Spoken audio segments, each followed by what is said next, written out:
In the budget, the opt-out section outlines that refusing to pay segregated fees would be giving students more of a decision in what they're funding.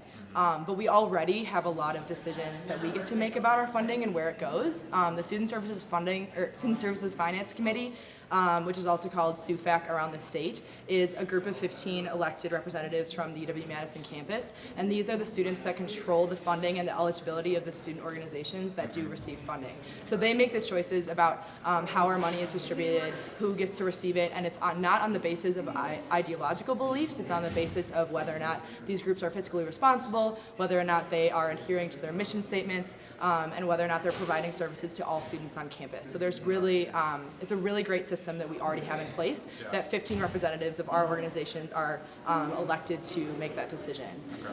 The other thing is that we already have a lot of choices in that we have hundreds of student organizations on campus that, again, like my friend was explaining earlier, that we all have the opportunity to join and that provide services that the university does not provide itself.